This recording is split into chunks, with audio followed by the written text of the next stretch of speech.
শুরু করছি সংবাদ সারাদিন আপনাদের সঙ্গে আমি মধুবন্তী। শুরুতেই যে খবরে নজর রাখবো, আমরা জানি রাহুল গান্ধীর নেতৃত্বে ভারত জোড়ো যে ন্যায় যাত্রা কর্মসূচি, সেই কর্মসূচি বাংলা থেকে বিহারে প্রবেশ করেছে গতকালই এবং বিহারের আড়ারিয়া এই মুহূর্তে সেই পদযাত্রা রয়েছে, সেই কর্মকাণ্ড, সেই কর্মসূচি এই মুহূর্তে রয়েছেন, যেখানে নেতৃত্ব দিচ্ছেন রাহুল গান্ধী।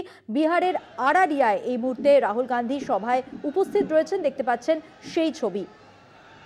আর তার সফর সঙ্গী একমাত্র কলকাতা টিভি বিহারের আড়ারিয়া থেকে সরাসরি সেই ছবি আপনাদের দেখাচ্ছি। টেলিফোন লাইনে বিশেষ প্রতিনিধি সুচন্দ্রিমা রয়েছেন, কথা বলবো সুচন্দ্রিমার সঙ্গে। সুচন্দ্রিমা, রাহুল গান্ধী তিনি এই মুহূর্তে রয়েছেন বিহারের আড়ারিয়াতে সভায়, অবশ্যই এখান থেকে তার বার্তা আমরা শুনতে পাবো। তার আগামী কর্মসূচি সম্পর্কে কি তথ্য রয়েছে তোমার কাছে? একদমই, আজকে দেখো এই যে মহাসভার কথা কংগ্রেস নেতৃত্ব আগে ঘোষণা করেছিল, এখানে পূর্ণিয়াতে এই সভা হচ্ছে এবং পূর্বভূমিতে এই যে সভা, সেখানে মনিটর থাকবে। আজকে সভা ছিল, কিন্তু দিল্লি থেকে দৃশ্যমানতা কম থাকার জন্য তার বিমান উঠতে পারে, তাই তবে রাহুল গান্ধী উপস্থিত হয়েছেন। এখানে সিপিআইএম এর তরফে দীপঙ্কর ভট্টাচার্য উপস্থিত রয়েছেন, ছত্তিশগড়ের প্রাক্তন মুখ্যমন্ত্রী ভূপেশ বাঘেল তিনি উপস্থিত রয়েছেন। তাই একে একে কংগ্রেস নেতৃত্ব তারা এতক্ষণ মঞ্চ নেতৃত্ব তাদের বক্তব্য শোনার পালা।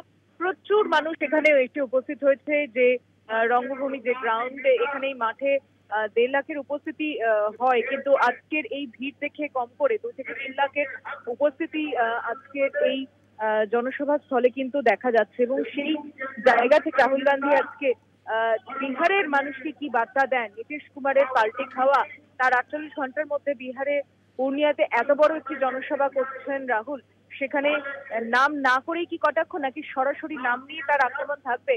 যে জোট থেকে বেরিয়ে গেছে যারা, এর কাছে যারা চলে গেছে যারা, সেই নীতিশ কুমারের দিকে তার বার্তাটা কি থাকে, সেটা কিন্তু শোনার জন্য ধন্যবাদ সুচন্দ্রিমা। যেমনটা আমাদের বিশেষ প্রতিনিধি সুচন্দ্রিমা জানিয়ে দিলেন যে 17তম দিনে রাহুল গান্ধীর নেতৃত্বে ভারত জোড়ো ন্যায় যাত্রা বিহারের আড়ারিয়ায় এই মুহূর্তে সেই কর্মসূচি চলছে।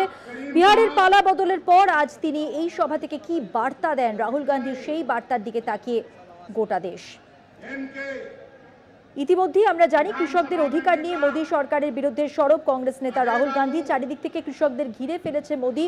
জমি অধিকার বিলে বাধা, অতিরিক্ত কর চাপানো, আদানিদের মতো নামী কোম্পানিকে বিনামূল্যে জমি দেওয়া সহ একাধিক বিষয় তুলে কেন্দ্রীয় সরকারকে বেঁধেন রাহুল গান্ধী তার বক্তব্যে। এবং এই মুহূর্তে তিনি বিহারের আড়ারিয়াতে রয়েছেন। ভারত জোড়ো ন্যায় যাত্রার 17তম দিন।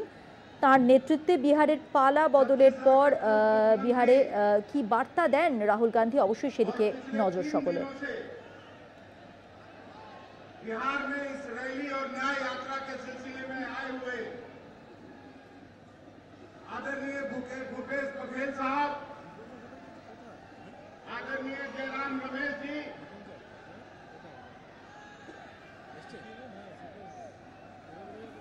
सीएलपी कांग्रेस पार्टी के शकील खान साहब, आदरणीय तारिक साहब।